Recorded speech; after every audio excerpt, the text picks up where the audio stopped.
matin, malheureusement, je devais avoir une opposante syrienne, mais je ne sais pas ce qui lui est arrivé. Je ne sais pas pourquoi elle n'était pas en ligne avec moi. Elle devait être à 7h40 notre invitée. Elle s'appelle Lama Atassi. C'est une figure de l'opposition syrienne. On devait parler de ce qui se passe dans son pays. Eh bien, Stéphane est d'origine syrienne. Sa famille est là-bas. Et je suis très content qu'il témoigne. Il est à Paris. Stéphane, bonjour Stéphane. Bonjour Jean-Jacques. Merci vraiment d'être. Oui, je vous entends très bien Stéphane. Oui, et je tenais absolument à ce que nous commencions avec la Syrie. Votre famille est là-bas. Oui, exactement. À quel endroit? À Damas? À Damas, Stéphane? Non, en fait, nous sommes originaires de Hama, justement, la ville dont vous parliez, justement. Alors, juste une petite parenthèse concernant Hama. Il y avait, paraît-il, 500 000 personnes vendredi dans les rues d'Hama. Hama, c'est une grande ville, Stéphane? Non, justement, c'est ce que je trouve assez aberrant, puisque la ville représente en tout, avec ses banlieues, 500 000 personnes. Donc comment peuvent sortir 500 000 personnes dans les rues? Venues de partout, Stéphane. Venues de partout, c'est-à-dire, je vous dis que Hama et sa banlieue représentent 500 000 personnes. Oui. C'est une petite ville, à peu près la 5e ville de Syrie. Il y a eu en effet des manifestants qui sont sortis le vendredi, et qui représente à peu près 10 à 20 000 personnes. Pour vous, il n'y a eu que 10 à 20 000 manifestants? Exactement, 10 à 20 000 personnes qui se sont agglomérées au niveau de la place qu'on appelle Saht el-Arafi, ça veut dire la place du fleuve Oronte, oui. Et qui s'agglomèrent ici tous les vendredis en sortant de la mosquée. Voilà, et donc je voudrais témoigner aussi justement de l'impuissance face à ce qu'on peut entendre un peu tout et n'importe quoi sur la Syrie, à savoir que, certes, il y a des manifestations, mais cela ne représente absolument pas la majorité de la population. Pourquoi montrer à tout prix des vidéos prises sur un portable représentant à peine une centaine ou voire 500 personnes, en occultant à côté des millions de personnes en soutien à la Syrie, notamment en France et partout dans le monde. En soutien au président Bachar al-Assad. Au président et à la Syrie, en particulier à la Syrie. Non, mais attendez. Ce n'est pas que pour le président. Cessez de faire des amalgames. Je suis désolé, il y a des amalgames partout dans tous les journaux. Mais s'il y avait peu, Stéphane, pardonnez-moi. Mais à la Syrie. Moi, je vous dis, ma mère revient de Syrie il y a 2 semaines, elle est revenue. Elle est revenue presque en fuite parce qu'elle a reçu de menaces de mort, parce qu'elle refusait de soutenir ces gens-là.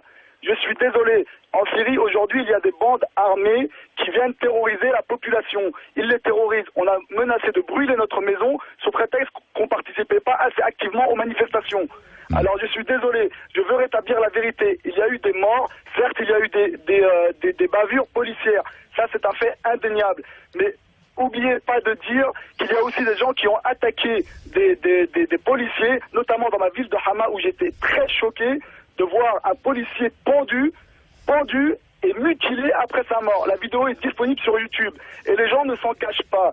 Il y a des gens qui meurent tous les jours de ces bandes armées, qui veulent à tout prix foutre le chaos en Syrie. Je suis désolé, cela ne représente pas du tout la majorité de la population. Et la majorité de la population est contre ce chaos. Mais Stéphane,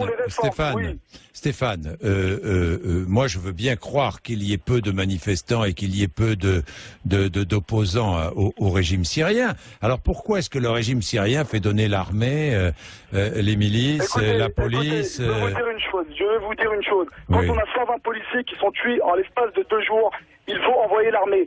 C'est que l'effectif policier ne suffit pas. D'ailleurs, on peut le remarquer ici même en France, un pays qui se dit être démocratique, où on préconise d'envoyer l'armée à Sevran, une petite ville de banlieue, car la police ne fait plus face à certaines bandes armées. Alors je suis désolé, à un moment donné, il faut dire stop. Il y a des gens qui sont armés et qui terrorisent les populations. Je vous le dis, aujourd'hui, je devais descendre cette année en Syrie, je n'ai plus le courage d'y aller car j'ai peur des représailles. Car, tout ce qui est assimilé pro-régime ou je ne sais quoi, est considéré comme un traître et donc puni de mort. Je suis désolé. Et tout ça... Si j'ai bien compris, on est puni de mort de tous les côtés en Syrie, aujourd'hui. Non, je suis désolé, puisque regardez, justement, la contradiction dans laquelle vous tombez... Allez-y, mais moi je... Non, mais si vous dites qu'il y a autant de manifestants, c'est qu'il y a une possibilité de manifester.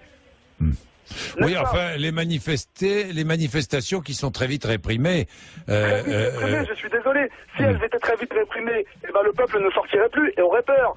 Je suis désolé. Quand on attaque un policier, écoutez, dans n'importe quel pays au monde, lorsqu'on attaque un policier, il faut s'attendre à des représailles. Le policier ou l'armée ou qui que ce soit qui représente l'État est un endroit sacré. Peu importe le régime ou qui que ce soit, quel pays, on ne peut attaquer impunément un lieu appartenant au droit, au bien commun.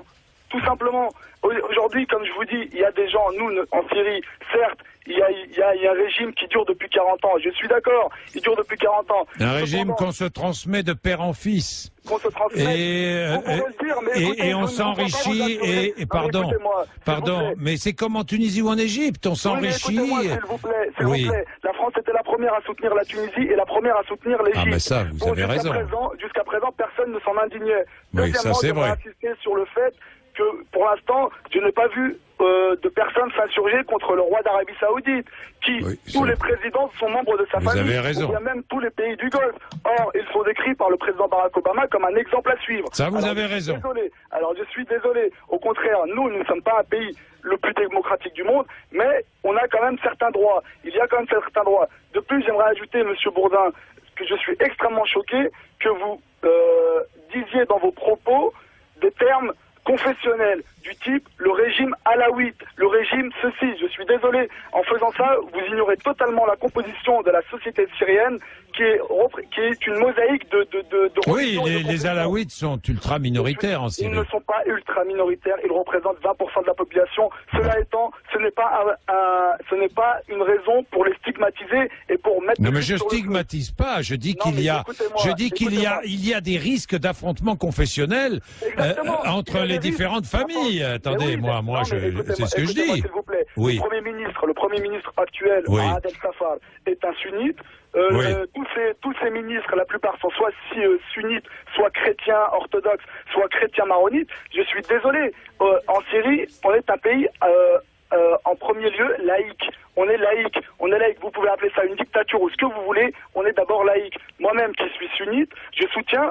Je ne suis absolument pas d'accord avec cette bande de salafistes qui terrorise la population. Je suis désolé. Je suis absolument désolé. En Syrie, nous sommes multiconfessionnels. En Syrie, nous nous aimons les uns les autres. Entre chrétiens, il n'y a jamais eu de problème. Je vais tous les ans en Syrie et je n'ai jamais ressenti aucune gêne, que ce soit vis-à-vis des alaouites, que ce soit vis-à-vis des chrétiens. Mon meilleur ami est un chrétien. Ce n'est absolument pas un problème. Il ne faut pas mettre ça en avant, dire que c'est un régime alaouite qui sous-entendu aurait pris le pouvoir comme une espèce de mafia pour terroriser la population. Je suis désolé, ce n'est pas vrai. N'importe quel expert de la Syrie et qui s'y soit rendu vous le dira, ce n'est absolument pas vrai. Il y a une minorité, le plus, je voudrais ajouter que justement la minorité alaouite vivent dans des villages, dans les montagnes, alors qu'ils ne sont absolument pas en contact avec la population de notre région. Merci Stéphane, dans tous les cas. Merci, vous avez pu vous exprimer. La vérité, et merci à vous de m'avoir écouté. Merci Stéphane. Bonne journée. Au revoir Stéphane. Allez, ça va faire réagir, j'en suis absolument certain. Marie Régnier.